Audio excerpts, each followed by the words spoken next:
স্বামী ও সন্তানকে শ্মশানে আর স্ত্রী ও শ্বশুরকে দাফন করা হয় পৌর গোরস্থানে। শেষ বিদায়েও একসঙ্গে থাকতে পারেননি দেবাশিস ও তার স্ত্রী।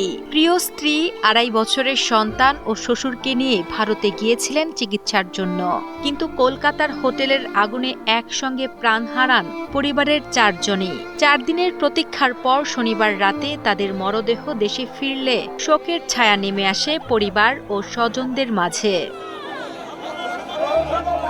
ও কিন্তু আমাদের স্বজাতি না, কিন্তু তারপরে ওর প্রতি আমাদের সকলের এতটাই ভালোবাসা এলাকাবাসীর যে দেখেন আজ ৪টে দিন আমরা এসে বসে আছি একটু এক নজর দেখার আশায়। ওনারা কিন্তু হিন্দু, কিন্তু উনি মুসলমানের ভিতরেই বেশি থাকেছে।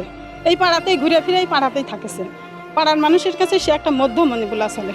কুষ্টিয়া শহরের আরোয়া পাড়ার বাসিন্দা দেবাশিস দত্ত ও তার স্ত্রী আফসানা শিম্মিন। এই দম্পতির ঘরে রয়েছে ৮ বছরের মেয়ে দিবানিতা দত্ত ও ২.৫ বছরের ছেলে স্বর্ণশীষ। মেয়েকে বাংলাদেশে দাদা দাদির কাছে রেখে স্ত্রী, ছোট ছেলে ও শ্বশুরকে নিয়ে গত ৩ আগস্ট চিকিৎসার জন্য ভারতে যান দেবাশিস। বেঙ্গালুরুতে প্রায় ১৩ দিন থাকার পর তারা আসেন কলকাতায়।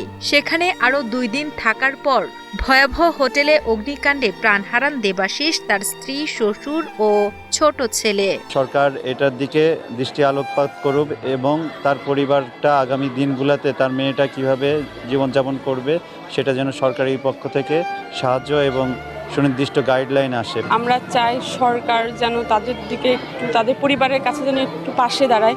২২ আগস্ট রাতে ৪ জনের মরদেহ দুটি অ্যাম্বুলেন্সে করে দেশে পৌঁছালে কান্নায় ভেঙে পড়েন স্বজন ও প্রতিবেশীরা।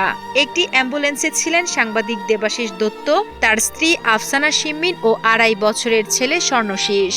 অন্য অ্যাম্বুলেন্সে ছিলেন আফসানার বাবা আকরাম হোসেন। পরে বাড়িতে শেষবারের মতো আনুষ্ঠানিকতা শেষে দেবাশিস ও তার ছেলে স্বর্ণশীষের মরদেহ নেওয়া হয় কুষ্টিয়া মহাশ্মশানে। ধর্মীয় রীতি মেনে সেখানে পাশাপাশি সমাহিত করা হয় বাবা ছেলেকে।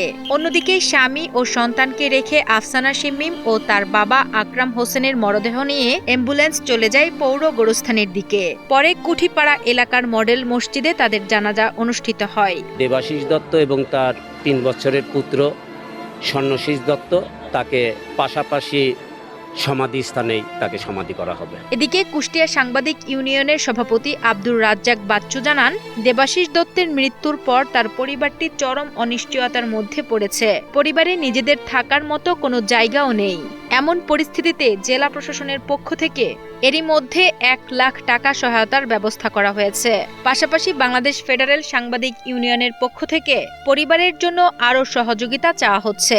দেবাশিস রেখে গেছেন তার ৭ বছরের একটি মেয়ে, অসুস্থ বাবা, অসুস্থ মা এবং অসুস্থ শাশুড়ি, এবং এই পরিবারের থাকার জন্য কোনো জায়গা নাই। জেলা প্রশাসক মহোদয় ইতিমধ্যেই ১ লক্ষ টাকার ব্যবস্থা করেছেন এবং বাংলাদেশ ফেডারেল সাংবাদিক ইউনিয়ন আমাকে বলেছেন মাননীয় প্রধানমন্ত্রীর বরাবর একটি আবেদন দেওয়ার জন্য।